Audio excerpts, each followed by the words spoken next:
le congé de bilan de compétences. Alors, qu'est-ce que c'est d'abord qu'un bilan de compétences ? Eh bien, c'est une période pendant laquelle le salarié va, avec évidemment quelqu'un qui va l'y aider, va analyser ses compétences professionnelles, mais aussi ses compétences personnelles, va analyser ses aptitudes, c'est pas la même chose, hein. Les compétences, c'est ce que je sais faire déjà, ce que je maîtrise aujourd'hui. Les aptitudes, c'est ce que je suis susceptible de faire, hein, du fait de différentes qualités personnelles que j'ai. Donc j'analyse les compétences professionnelles, les compétences personnelles, les aptitudes du salarié en question, et puis ses motivations. Et tout ça, ça va permettre de faire quoi ? Eh bien, de définir pour cette personne un projet professionnel. Donc, c'est très logique tout ça.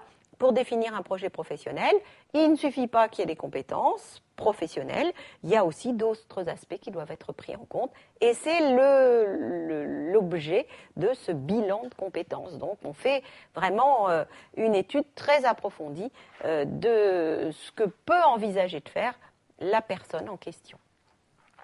Condition de ce congé de bilan de compétences, il faut avoir au moins 5 années d'activité salariée et sur ces 5 années, il faut qu'il y en ait au moins une qui ait été effectuée dans l'entreprise. Le congé, là, évidemment, on n'est plus du tout dans les mêmes durées. C'est 24 heures qui peuvent être consacrées au bilan de compétences. Alors attention, hein, quand un bilan de compétences, ça ne se fait pas en une journée ou en 2 journées ou en 3 journées. Ça va se faire sur une assez longue période, plusieurs semaines.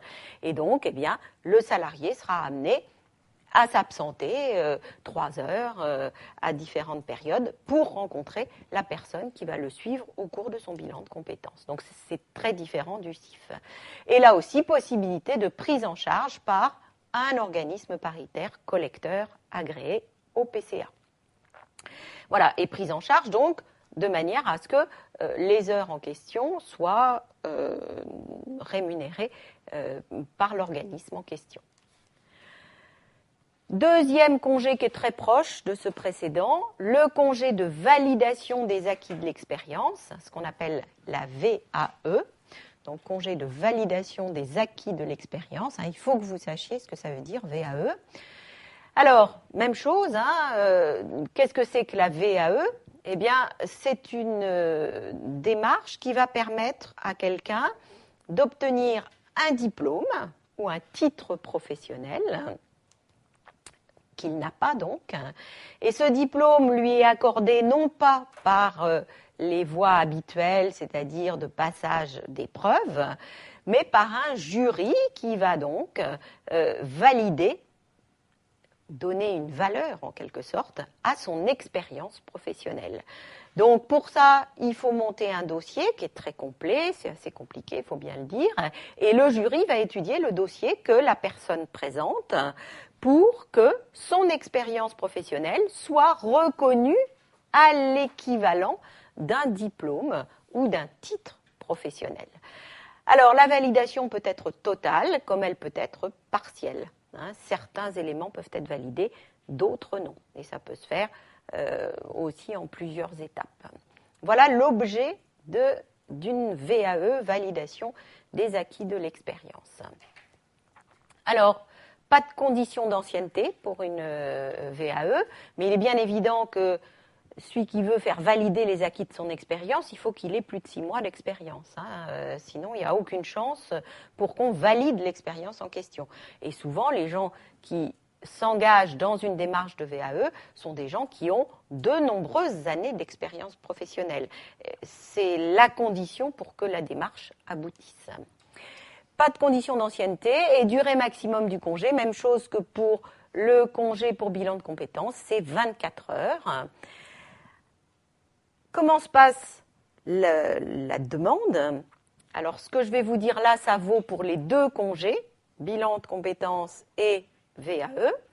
Eh bien, donc, dans ces 2 cas, 60 jours avant le début de l'action, donc du bilan ou de la demande de validation, eh bien, il va falloir prévenir l'employeur et celui-ci a 30 jours pour donner sa réponse par écrit.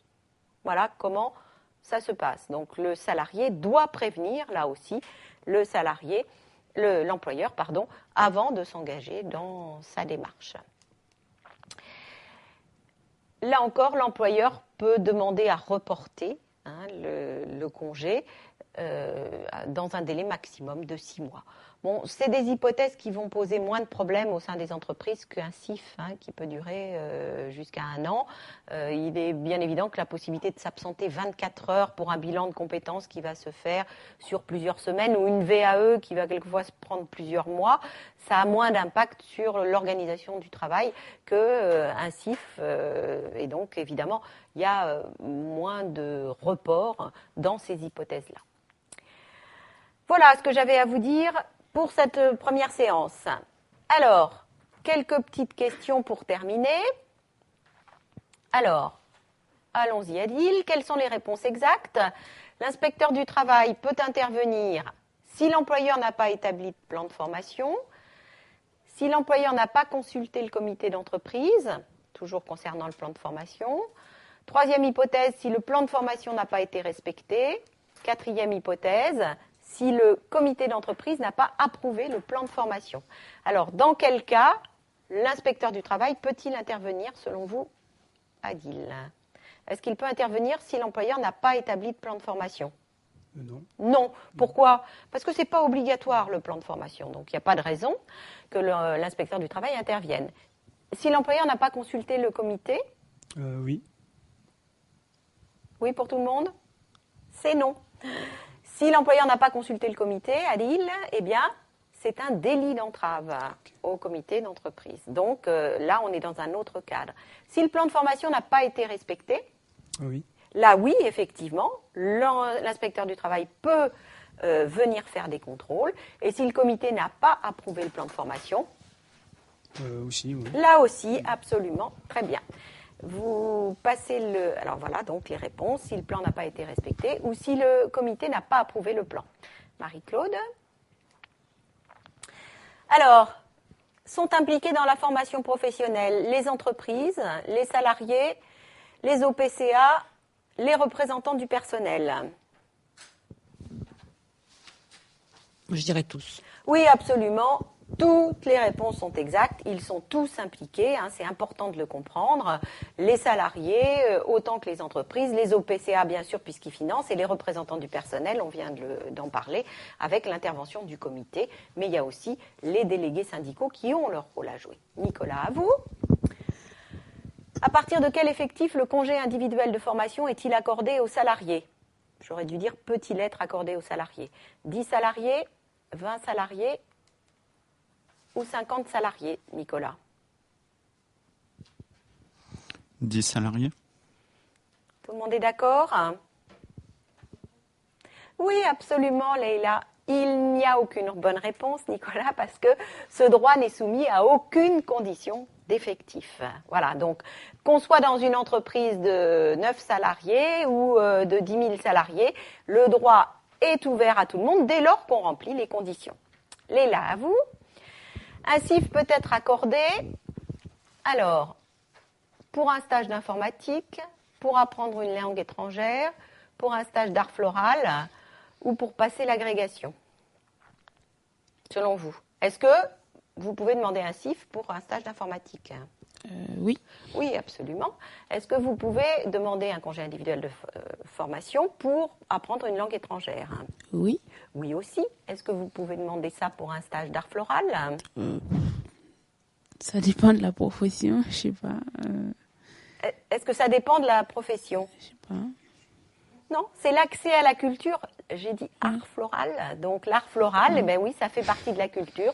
Donc en théorie, oui. Maintenant, comme je l'ai dit, dans les arbitrages qui vont être faits par le fonds GESIF pour savoir qui on prend en charge financièrement, il n'est pas sûr que le stage d'art floral, sauf si on est fleuriste, effectivement, là ça peut jouer, soit parmi les priorités. Pour passer l'agrégation ? Je sais pas. La réponse est oui. Donc on peut très bien utiliser le CIF pour toutes ces formations-là. Donc, vous le voyez, c'est extrêmement ouvert. Hein. Samir, les affirmations suivantes sont-elles exactes? Chaque année, l'employeur doit établir un plan de formation. Vrai ou faux? Faux. Pourquoi?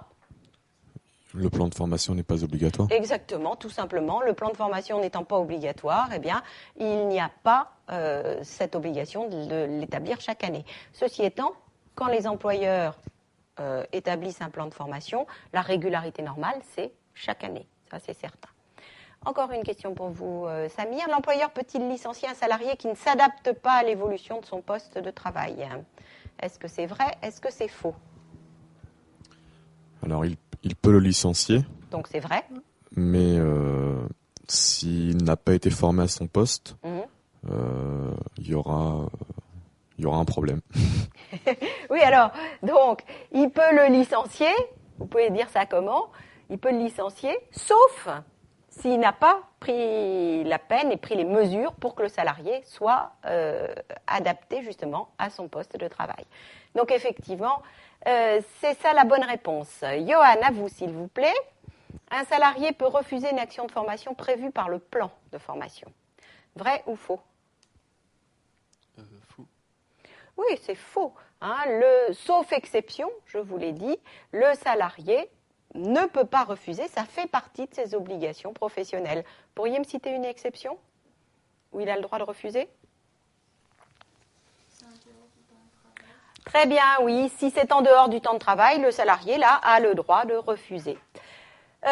Encore une question pour vous, Johan. Toutes les actions prévues par le plan doivent se dérouler pendant le temps de travail. Vrai. Vrai ou faux? Je dirais vrai. Oui, alors, c'est vrai, sauf qu'il y a quand même des exceptions, donc c'est faux. Toutes les actions ne sont pas nécessairement pendant le temps de travail. En principe, elles le sont, mais ça peut ne pas être le cas pour, je vous l'ai dit, les actions de développement des compétences. Dans ce cas-là, ça peut se dérouler en dehors du temps de travail. Voilà, je vous remercie de votre attention et je vous donne rendez-vous pour la suite de l'étude de la formation professionnelle.